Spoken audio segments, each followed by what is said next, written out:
So எல்லாருக்கும் வணக்கம். Welcome to Bangalore food style. இந்த வீடியோவில் என்ன பார்க்க போகிறோன்னா, அக்னி ரக்ஷான்ற ஒரு என்ஜிஓ தாங்க. ஃபவுண்டர் ஆஃப் டாக்டர் பிரேமா தன்ராஜ்ன்றவங்க இந்த அக்னி ரக்ஷா டீமை வந்து பில்ட் பண்ணி பெரிய என்ஜிஓங்க. ஸோ இது ஸ்பெஷல் என்னன்னாக்கா, இந்த பர்னிங் ஆகிருப்பாங்க இல்லைங்களா, அந்த பர்ன் அப்புறமா இந்த ஆக்சிடெண்ட்டில் பர்னிங் ஆகிருக்கிறவங்களுக்கு ஸ்பெஷலாக இவங்க வந்து எல்லாருக்குமே ட்ரீட்மெண்ட் ஃபுல்லாகவே ஃப்ரீயாக கொடுப்பாங்க. அண்ட் ஆல்சோ ட்ரைனிங் கொடுத்துட்டு ஸோ யாருமே டிபெண்ட் ஆகாதபடி அவங்க காலிலே அவங்க நில்லி பிஸ்னஸ் அப்புறமா வீட்லேயே இந்த மாதிரி கேக்கெல்லாம் செஞ்சு அவங்க சேல் பண்ணுறதாகட்டும் நிறையா இருக்குங்க ஆர்கனைசேஷன். நான் ஷார்ட்டாக சொல்லியிருக்கேன், நெக்ஸ்ட் வீடியோவில் நான் ஃபுல்லாக சொல்கிறேன். ஸோ இன்றைக்கி வந்து கேக் ப்ரௌனி எப்படி செய்கிறதுன்னு சொல்லி கொடுத்துருக்காங்க. இங்கே பாருங்கள், இது 200 கிராம் சாக்லேட் இருக்குது. இதில் 150 கிராம் பட்டர் போட்டு நல்லா மிக்ஸ் பண்ணிவிட்டு மெல்ட் பண்ணுறாங்க. ஸோ இது வந்து எங்கள் முன்னாடியே செஞ்சு காமிச்சாங்க. வீடியோலலாம் பார்க்குறதுக்கு பதிலாக இந்த மாதிரி லைவாக பார்க்கும்போது நம்மளுக்கு நல்ல ஐடியா கிடைக்குதுங்க. இது எவ்வளோதானா, ரொம்ப ஈஸின்ற மாதிரி மெத்தடில் இருந்துச்சு. பாருங்கள், ஃபஸ்ட்டு ஒரு 3 எக்கு எடுத்துட்டு அதில் பிஞ்ச் ஆஃப் சால்ட் போட்டுட்டு நல்லா இந்த எக்கை வந்து பீட் பண்ண போகிறாங்க. ஸோ இது கூடவே என்ன ஆட் பண்ணுறாங்கனாக்கா, ஸோ வெண்ணிலா எசன்ஸ் நம்ம பலகாரத்துக்கெல்லாம் சாமானியமாக யூஸ் பண்ணுவோம் இல்லைங்களா, அந்த வெண்ணிலா எசன்ஸ் 1 மூடி ஊற்றிட்டு இப்போது இந்த பீட்டர் வந்து எல்லார் வீட்லேயும் இருக்குது இல்லைங்களா, அந்த பீட்டர் வச்சே தான் இப்போ பீட் பண்ண போகிறாங்க. இது வந்து ஒயிட் சுகருங்க, 1/2 cup white sugar and 1/2 cup வந்து நாட்டு சர்க்கரை போட்டுட்டு இருக்காங்க. ரொம்பவே ஹெல்தி. வேணும்னா ஃபுல்லாகவே நாட்டு சர்க்கரை கூட போட்டுக்கலாம்னு சொல்லியிருக்காங்க. இங்கே பாருங்கள், ஃபஸ்ட்டாக சொன்னேன் இல்லைங்களா, சாக்லேட் அண்ட் பட்டரு. இது வந்து ஒரு பாத்திரத்தில் சுடு தண்ணி வச்சுட்டு அதை நல்லா மெல்ட் பண்ணிக்கினாங்க. இப்போது இந்த எக்கு பீட் பண்ண ஆரம்பித்தாங்க. பீட் பண்ணக்குள்ளே கொஞ்சம் கொஞ்சமாக இந்த சுகரு அப்புறம் இந்த நாட்டு சர்க்கரை இது கொஞ்சம் கொஞ்சமாக போட்டு நல்லா கையிலே பீட் பண்ணாங்க. கிளம்ஸியெல்லாம் இல்லாத மாதிரி எல்லா சுகர் மெல்ட் ஆகணும் அதுலேயே. ஸோ இது பீட்டிங் தாங்க மெயின் ப்ராசஸ்ஸு. எல்லாருக்கிட்டையும் மிஷின்ஸ் எல்லாம் இருக்கும். ஸோ அந்த பீட்டிங் மிஷின்ஸ் இல்லாமவே கையிலே எப்படி செய்கிறாங்கன்னு நம்ம பார்த்துட்டே இருந்தோம். கைவிடாமல் இப்படியே நல்லா பீட் பண்ணி அந்த கிளம்ஸ் எல்லாம் இல்லாத மாதிரி நல்லா இந்த மாதிரி பீட் பண்ணிக்கிட்டாங்க. ஸோ நெக்ஸ்ட்டு இதில் என்ன ஆட் பண்ணுறாங்கன்னா, சாக்லேட்டு அண்டு இது பட்டர் உருக்கி வச்சுருந்தாங்க இல்லைங்களா, பாத்திரத்தில் சுடு தண்ணி பாத்திரத்தில் வச்சு உருக்கி வச்சுருந்தாங்க இல்லையா, ஸோ அது ஊற்றிட்டு ஸோ நெக்ஸ்ட்டு மிக்ஸ் கொடுக்குறாங்க. ஸோ இதுவும் அப்படி தான் நல்லா ஒரு பாருங்கள் ஸ்ட்ரெச்சரு க்ரீமியாக வரும். ஸோ கிளம்ஸே இருக்கக்கூடாது. கையிலே வச்சு நல்லா அதை பீட் பண்ணாங்க. ஸோ நெக்ஸ்ட்டு வந்து மைதா.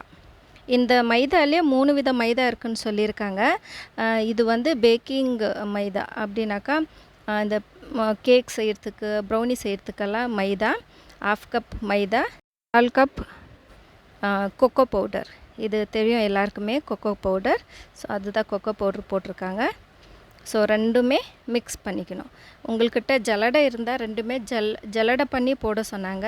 அங்கே வந்து லைவாக நம்மளுக்கு செஞ்சு காட்டுறதால என்னென்ன பாத்திரங்க இருக்கும் அதில் தான் நம்மளுக்கு செஞ்சு காமிச்சாங்க ஈஸியாக. ஸோ கையிலே அப்படியே மிக்ஸ் பண்ணிவிட்டு ஸோ அந்த மாவை கொஞ்சம் கொஞ்சமாக கொட்டி அண்ட் கொக்கோ பவுட்ரு மைதா இது ரெண்டுமே கொட்டி நல்லா மிக்ஸ் கொடுத்துட்டாங்க. ஸோ மிக்ஸ் கொடுத்துட்டு அதுவும் இதுலேயும் எந்த ஒரு கிளம்ஸியே இருக்கக்கூடாது. ஸோ நல்லா பீட்டிங்கில் தான் இருக்குதுங்க இது ப்ராசஸ்ஸு. பாருங்கள், நல்லா இப்படி க்ரீமியாக வரணும். இப்படி மேலே எடுக்கக்குள்ளே ஸோ இருக்கிற கொஞ்சமாகவும் எல்லாமே கொட்டிட்டு ஸோ நல்லா பீட் பண்ண ஆரம்பிச்சிட்டாங்க.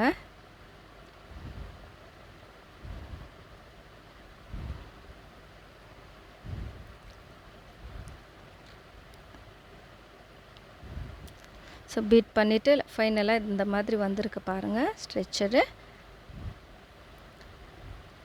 தோசை மாவு இருக்குது இல்லைங்களா, அதோட கொஞ்சம் கெட்டியாக இருக்குது.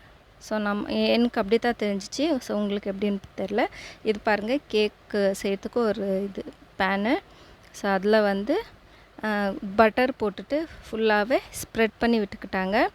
பட்டர் பேப்பர் இருந்தால் நீங்கள் அது போட்டுக்கலான்னு சொன்னாங்க. ஆனால் அங்கே எதுவுமே இல்லை இல்லைங்களா, இருக்கிறத வச்சு அவங்க காட்டிகிட்டு இருக்காங்க வீட்டில் நம்ம சுலபமாக எப்படி செய்யுதுன்னு. அண்ட் அது கூடவே மைதாவை வந்து டஸ்ட் பண்ணிட்டாங்க அந்த பட்டர் தடவுனாங்க இல்லைங்களா, அது மேலேயே மைதா ஃபுல்லாக டஸ்ட் பண்ணிவிட்டு சுற்றியும் எங்கேயுமே பட்டர் இருக்கக்கூடாது, சுத்தலமாக மைதாவோட டஸ்ட் பண்ணிவிட்டு அண்ட் அந்த மிக்ஸ்சர் இருக்குதுங்களா, ப்ரௌனியோட மிக்சர் அதில் கொட்டிட்டாங்க. எல்லாமே போட்டுட்டு ஸோ ஈவனாக இப்போது ஸ்ப்ரெட் பண்ண போகிறாங்க.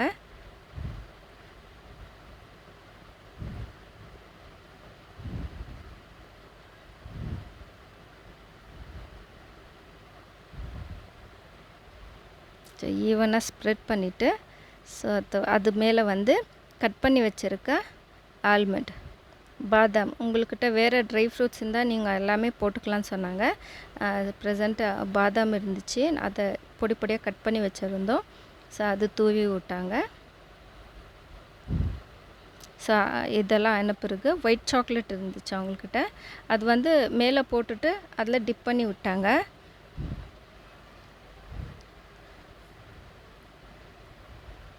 ஸோ அங்கங்கே ஒரு பீஸ் போட்டு டிப் பண்ணிவிட்டு அதை உள்ளே தள்ளிட்டாங்க. ஸோ இதுதான் ப்ராசஸ்ன்னு நான் நினைக்கிறேன், அவங்க அப்படி தான் செஞ்சாங்க. ஸோ பார்க்கவே ரொம்ப அழகாக இருந்துச்சு.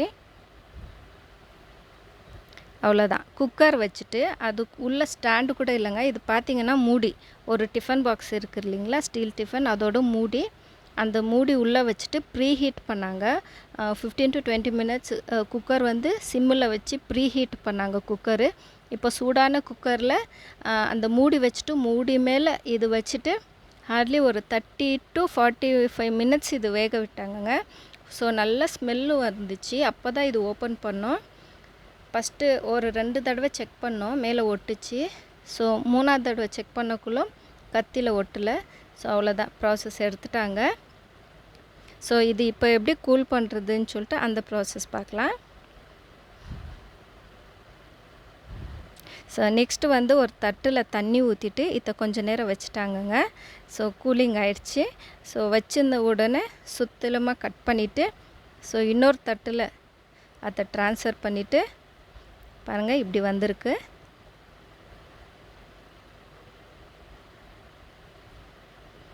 அண்ட் அவ்வளோதான், இப்போது கேக் கட்டிங் பார்த்துடலாம். நிஜமாக சொல்கிறேங்க, பெரிய பெரிய இந்த பேஸ்ட்ரி ஷாப்பு அண்டு ஒன்ஸ் எங்கேயோ நான் சாப்பிட்ருக்கேன் ப்ரௌனி கேக்கு, நிஜமாக அதோட ரொம்பவும் ரிச்சாக டேஸ்ட்டு கூட அவ்வளோ சூப்பராக இருந்துச்சுங்க. எல்லாருமே டேஸ்ட் பண்ணோம், ரொம்ப நல்லா வந்திருக்கு. ஆக்சுவலி இந்த கேக் எல்லாருமே கற்றுன்னு இருக்கோம். ஸோ கூட சீக்கிரம் எங்கள் வீட்லேயும் எல்லோரும் இந்த மாதிரி ட்ரை பண்ணோன்னு சொல்லிட்டு பார்த்துட்டு இருக்கோம்.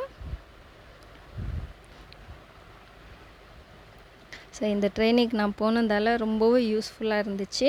ஸோ கேக்கு ப்ரௌனி எல்லாம் நான் இது வரைக்கும் பண்ணதில்லை வீட்டில்.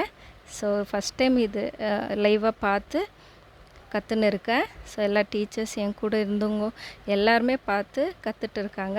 ஸோ இதை நான் வீடியோவும் பண்ணி அப்லோட் பண்ணுறதுல ரொம்ப சந்தோஷப்படுறேன். ஸோ இந்த வீடியோ உங்களுக்கு பிடிச்சிருந்தா லைக் பண்ணுங்கள், என் சேனலுக்கு சப்ஸ்கிரைப் பண்ணுங்கள். ஸோ ஃபைனலி எங்கள் டீமோட ஃபோட்டோஸ். தேங்க்யூ. நெக்ஸ்ட் வீடியோவில் பார்க்கலாம். பாய்.